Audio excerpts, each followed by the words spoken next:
guys, welcome to Covert with a Narcissist 101. I'm Kate.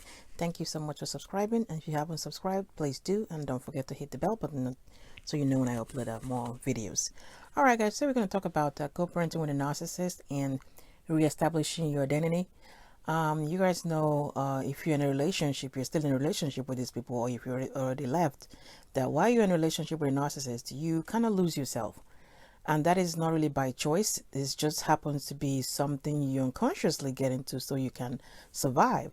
So all of a sudden, the things that are your interest, the things that you like, the things that you don't like are flipped around. So you and the kids are pretty much going with whatever the narcissist wants you to do, whenever they want to, whenever they want it to be done. And this is all because you're trying to maybe go 1 day or 2 days without argument or have some kind of peace. Of course, we don't know at that time that peace wasn't an option, because these people are always making sure that there's no peace. So you literally spend most of your time with these people, dancing around them, bending to whatever it is they want to happen. Like I said, unconsciously or consciously, that's what you're trying to do so you can, survive and adjust. So with time, you give into things that don't even make sense to you, either financially, sexually, or different things that don't even, that's not you. All of a sudden, it's something that you do because you figure maybe this is that one thing that will make it okay, maybe this is that one thing that will reconnect you and them, and then everything is going to be okay, because you spend your time trying to figure them out. Of course, you didn't know you were trying to figure nonsense out, so there's no sense in nonsense, but we don't know that.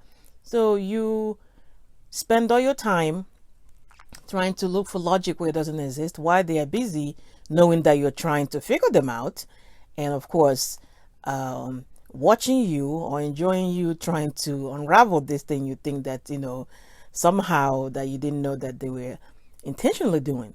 But when you finally distance yourself, or you remove yourself from this situation, you realize that you kind of lost. You feel, where do I start? Like, there are friends that were lost, family members that have been cut off, while you were with these people, because somehow they have those people distance themselves away from you. So what you probably would like to do when you leave these people is to try to reestablish yourself. Find out what is it that you like, the things that you like doing, the foods that you like doing that you stop eating. That happened to me with the narcissist, where certain things that I like to eat becomes an issue that whenever I buy them, is like there's an argument about it, to the point that with time I stop buying them, or I buy when he's not around. That is very odd, because in a relationship you're supposed to have your own identity. Normal healthy relationship, you're supposed to have your own identity. You're not supposed to circulate around somebody else's. You're supposed to have your own separate things that you like or you do. That's part of being in a healthy relationship. But of course, that's not going to happen with the narcissist, because they literally want to be a puppet and master situation. So you are not allowed to have anything of yours, because they need to be able to tell you what it is. They need to be able to control whatever it is. They need to be able to tell you what to do and when to do it, for them to feel validated with themselves. So once you leave there is a relationship and move on, you reestablish yourself, rediscover yourself. What are those things you like? Go back to it. What are the things that you plan to do? Things that you stop doing just because of the narcissist. Friends that you cut off, family members that you cut off. If those are the people that you feel that you still want them in your life, or maybe the way they exit the relationship wasn't out of your own way, you were just trying to bend to whatever the narcissists were doing at that time, reach out to them. It's going to be awkward in the beginning, but now that you are in a different space, away from the toxicity, you can actually reach out to those people if that's what you want to do. Were you in school before you dropped out? Go back to school. Find yourself. Look for those things that, what is your purpose? What is it that you plan to do? What is it that you uh, you've always liked, your favorite things, go back and start rediscovering those things. You realize, like I said, that's, you know, some of the things that is you, some of the things that make you were in the back burner because, you were trying to tiptoe around this person so that the bomb won't go off, because that's all God forbid you have anything of yours, So when you leave, it's very, very important that you do this because, like I said, some of us come out and we're lost. It's like, wait, what is it? Did I even like this? What was it? Why was I doing that stuff? That wasn't even me. Why was I, But we get to cut ourselves a break here, because we were trying to adjust, to the situation that we thought we can quote unquote fix. But of course, it's not fixable because it was intentionally done the whole time. So you reestablish yourself. This reestablishing yourself will give you a certain level of confidence, you see, and which automatically affects co-parenting with these people because as you're co-parenting, they're still from that side trying to sabotage whatever it is you're doing.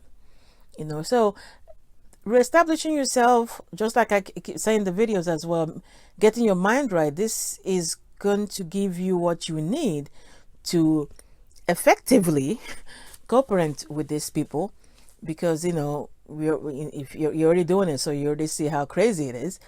So if you get yourself back in order, when you're not operating from that level where they've reduced you to taking you to, because while living with them, when you take yourself back to where it was that you were, take yourself back to you, rediscover you, get all those things that make you, your purpose, your plans, your aspirations, your likes, dislike, your favorite things, your favorite people. When you reconnect all this back, you realize you put in a better position to co-parent with these people on the day-to-day basis like we do. And of course, help getting your mind together, to deal with the bullshit that comes with, co-parenting with these people, So that's what, I wanted to let you guys know because, yes, when you come out of the relationship, yes, everybody kind of feel lost. So many things don't add up. So many things that happened, you were looking back at them and like, oh, wait, how did I get through that? Like, how did I do that? Why was I doing that? But like I said, give yourself a break. We weren't really flying completely on all cylinders at that time. So, but now when you leave or you haven't left, when you eventually leave, you realize you plan, rediscover yourself, rediscover your identity, bring yourself back to where you were, to the things that you love, to the things that you like, things that you wanted to bring yourself back to you, is what I'm trying to say. All right, guys. Get your mind right and everything else will fall into place. Like, share, subscribe,